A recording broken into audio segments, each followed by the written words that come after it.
Ако ти кажа, че световъртежът ти не е от умора, а от липса на кислород в мозъка, ще ме чуеш ли?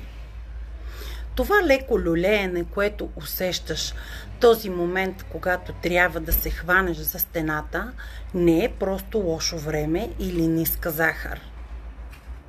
Това е сигнал, че кръвта ти не достига където трябва, че мозъкът ти не получава достатъчно кислород. И ако го игнорираш, следващата стъпка може да е загуба на съзнание или дори инсулт.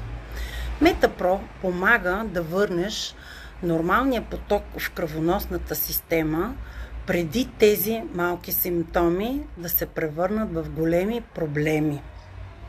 Остави искам в коментар или ми пиши налично.